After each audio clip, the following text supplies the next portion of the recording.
Hey guys, what's up? It's me again. I know it's kind of weird hearing my voice. I know my first two videos and my previous two videos. They've just been time lapses and no voiceovers, but this time I just decided to put a voiceover so people can grasp the concept of what I'm doing.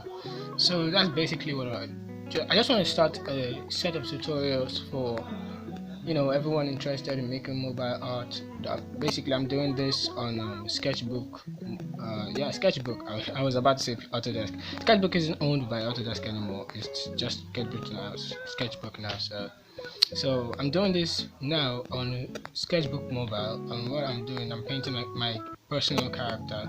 Yeah, my personal character, his name is Noob. Yeah, there's a whole story behind him, but let's not talk about that right now. So what I'm doing is I am laying down the grayscale for my character. So basically, once I have my line art stays at the top of every other layer, right? The layer of my line art stays at the top of every other layer. So immediately below, just below my line art layer, I create another layer. The layer, the blending mode for the layer, I set it on multiply. Yeah, it's definitely, whenever you're doing grayscales, it definitely have to be in multiply. I don't know about other artists, but for me it's always on multiply. Why I do this is the grayscale acts like some kind of preset shadow, right?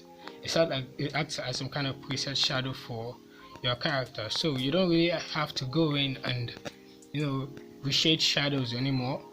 Now you can just focus in your highlights and whichever other lighting you're going to have on your character. One other thing I do with my grayscale, as you can see, they are all grays, right? But they have different values, right? Now why I do that is to differentiate between each part of his outfit or each part of the character. It doesn't necessarily have to be the outfit, it could be the face, it could be the body, wherever it is, just to differentiate them, right? You don't want to pick one particular part of his body. Say I want to pick this sweater now. I don't want to pick the sweater and end up picking the pants as well. So what I just do is I set different values for different parts of his body. Alternatively, you could also paint the values on different layers, so that also works. You could make it you can make your workflow a bit more easier. So you just paint the different values on different parts of your on different layers, sorry. You can paint different values on different layers, and then you could merge them later. So what I'm doing now is I've made the flats for my character. My flat is just the base colors for my character, whatever the color they're going to be wearing, I just lay it out. And as you can see, I've laid out a bit of an highlight for my character. The highlight is basically the main lighting for my character. So my main lighting is coming from the top left layer of my canvas, as you can see. So one thing you have to consider is the way your lighting is coming from. As you can see, it's coming from the top left part of my canvas. So wherever I'm going to be rendering, I am going to be rendering my light coming from that direction. It must always come from that direction. If it doesn't come from that direction, it just looks wrong to the eyes. And one thing about the human eyes is that it picks up mistakes so very easily, so it's always going to look off, even though the person might not necessarily be able to point out what's wrong in the in your art or wherever, but he will definitely know something is off. So as you can see, I'm just rendering my characters. Another thing about rendering like this is that it gives your character volume. As you can see, at the beginning of my at the beginning of the video, you can see that the character looked very flat, but now he's beginning to have volume, he's beginning to have mass, beginning to look like a 3D object. So now I'm just rendering out my entire the entire forms of the character. And that's one thing I see a lot of new people in art doing. They don't necessarily render forms properly. We really need to learn how to render our forms properly. I might or might not, I don't really know, I might or might not treat that topic on the channel and on some future video, I don't know, but I don't know, maybe I just might. Now that I've noticed that it's quite a problem, especially on my space on Facebook. I noticed a lot of mistakes like this. So yeah, we'll be covering how to render forms, proper lighting on forms, and so on and so forth. So right now I'm still rendering my characters. As you can see, I'm currently rendering the trousers. Every single one of my light source is pointing towards the top left part of my canvas. As you can see, it must always stay consistent. Your light source must always stay consistent.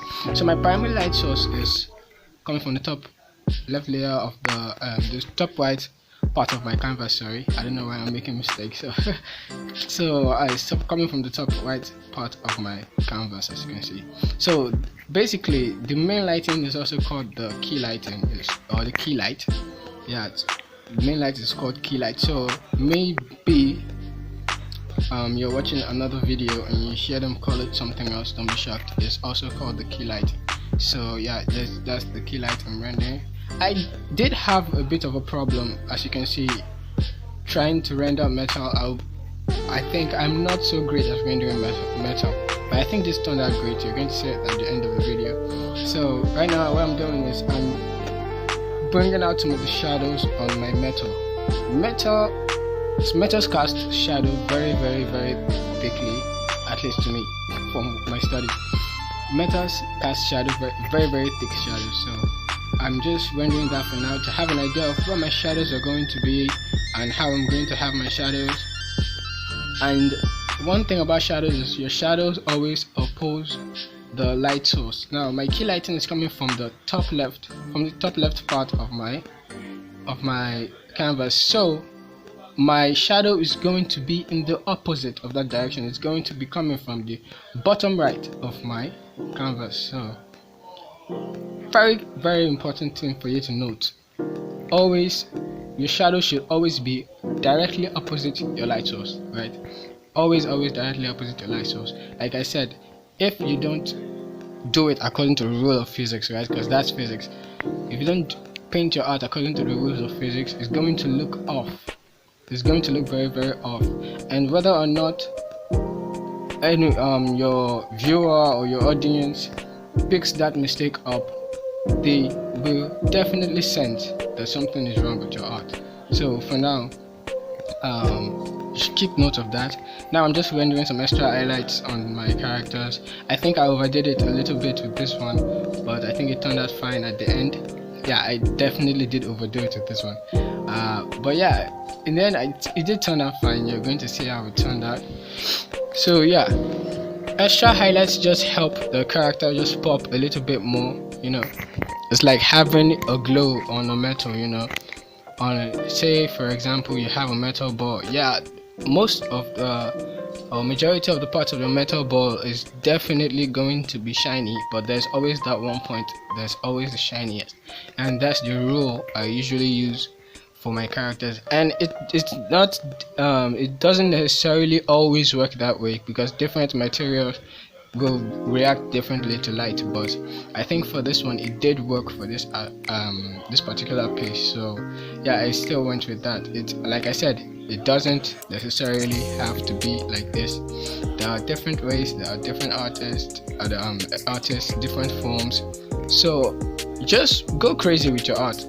Always keep experimenting, always keep checking stuff out, see what works for you. Then you know what they say, you have to know the rules in order to break them. So yeah, learn the rules, break them, and which is exactly what I'm doing here. I have learned the rules, and now I'm just trying to break them a little bit to give the art my own style. So basically what I'm doing now on my art is that I am creating what is known as a secondary light source. My secondary light source is a light source that is coming from another direction, that is not necessarily the same as my